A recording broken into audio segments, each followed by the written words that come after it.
आइए दोस्तों, इस वीडियो में पढ़ते हैं 10th क्लास का मैथ एक्सरसाइज 5.1 का क्वेश्चन नंबर 4 का 7वां क्वेश्चन है। क्वेश्चन तो कह रहा है कि निम्नलिखित में कौन कौन एपी हैं। यदि कोई एपी है तो इसका सारवंतर ज्ञात कीजिए और इनके 3 पद लिखिए। सबसे पहले चेक करना है कि जो डाटा दिया गया है, जो सूची दिया गया है, वो एपी में है या नहीं है।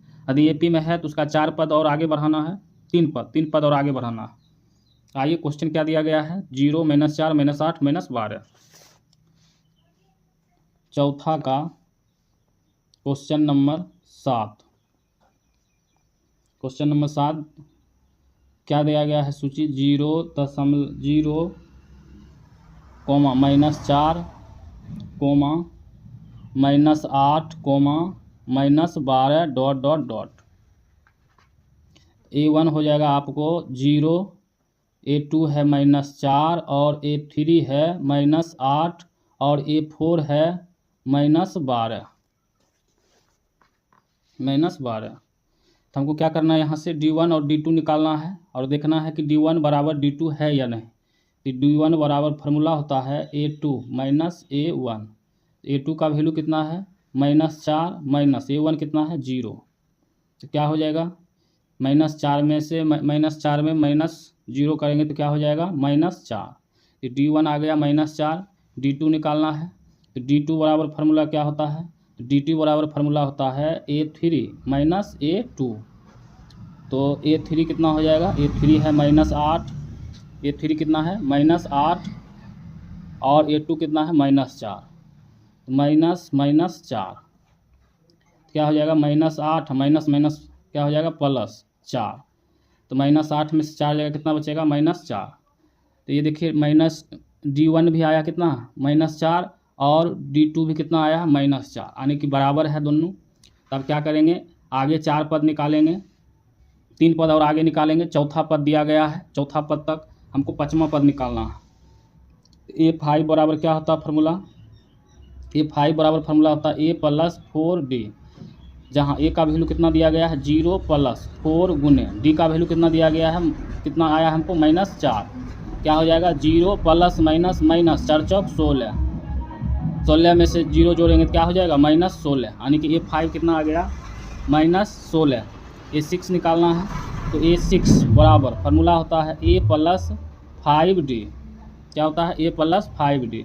A का वैल्यू कितना है, 0 + 5 गुने D का वैल्यू कितना है, -4। क्या हो जाएगा, 0 प्लस माइनस 5 चौका 20। तो 20 में से 0 जाएगा, कितना बचेगा, 20, यानी कि A6 बराबर आ गया आपको कितना, 20। अब क्या निकालना है, तो निकालना है A7। क्या निकालना है, A7। तो क्या हो जाएगा, A7 बराबर फार्मूला होता है A + 6D। A का वैल्यू कितना है, 0 + 6 गुने D का वैल्यू है -4। क्या हो जाएगा, 0 प्लस माइनस क्या हो जाएगा, -6 चौका 24, -24। इस तरह हम A7 भी निकाल लिए हैं। तो A5 आ गया हमको कितना, -16 और A6 आ गया हमको -20 और A7 आ गया है हमको कितना, -24 और D बराबर आ गया है कितना, तो D बराबर है -4। ये आपका आंसर हो गया। आइए चलते हैं इसी में क्वेश्चन नंबर 8वां की तरफ। क्वेश्चन नंबर 8, चौथा का क्वेश्चन नंबर 8। क्वेश्चन नंबर 8वां दिया गया है, सूची दिया गया आपको ... 1/2, -1/2, -1/2, ... तो यहाँ से क्या करेंगे, A1 क्या हो जाएगा, A1 हो जाएगा -1/2, A2 हो जाएगा -1/2, A3 हो जाएगा -1/2 और A4 हो जाएगा -1/2। यहाँ से क्या करना है हमको, D1 और D2 निकालना है। तो D1 बराबर फार्मूला क्या होता है, फार्मूला होता है A2 - A1। क्या होता है, A2 - A1।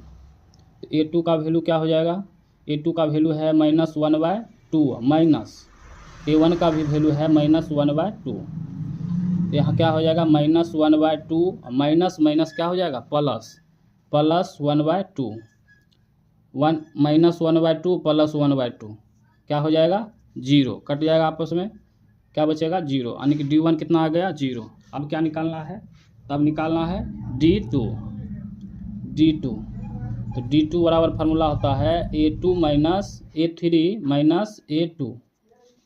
तो A3 का वैल्यू कितना है -1/2 माइनस A2 का वैल्यू कितना है तो -1/2, क्या हो जाएगा -1/2 माइनस माइनस माइनस प्लस 1/2, तो कट जाएगा, क्या बचेगा 0। तो D2 भी कितना आ गया 0, D1 भी 0 और D2 भी क्या आ गया 0।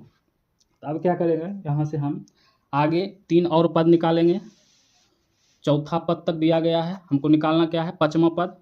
पाँचवा पद बराबर फार्मूला होता है A5 बराबर फार्मूला होता है A + 4D। A का वैल्यू कितना है -1/2 प्लस 4 गुने D का वैल्यू कितना आया 0, D का वैल्यू आया है 0, तो क्या हो जाएगा -1/2, 4 को 0 से गुना करेंगे तो क्या हो जाएगा 0, और इसका भिन्न का जोड़ करेंगे तो आएगा कितना -1/2। A5 कितना आ गया -1/2। अब क्या करना है A6 निकालना है। तो A6 बराबर फार्मूला होता है A + 5D। तो A का वैल्यू कितना है -1/2 प्लस 5 गुने D का वैल्यू कितना आया था 0, कितना आया था 0, तो -1/2 प्लस 5 को 0 से गुना करेंगे क्या हो जाएगा 0, 0 को कोई भी संख्या से गुना करेंगे क्या हो जाएगा 0। अब 1 -1/2 में 0 जोड़ेंगे तो क्या हो जाएगा -1/2। तो ये हमको A6 निकल गया, छठा पद निकल गया। अब सातवां पद निकालना है, क्या हो जाएगा A7 बराबर A + 6D। तो A का वैल्यू कितना है, तो A का वैल्यू है -1/2 प्लस 6 गुने D का वैल्यू कितना 0, क्या हो जाएगा -1/2 प्लस 6 को 0 से गुना करेंगे क्या हो जाएगा 0, तो -1/2, -1/2 में 0 जोड़ेंगे तो क्या रहेगा, क्या हो जाएगा -1/2। तो इस तरह से आपका सातवां पद भी निकल गया। तो A5 निकल कर आया -1/2, A6 आया है -1/2, A7 आया है -1/2 और D आ गया हमको क्या 0।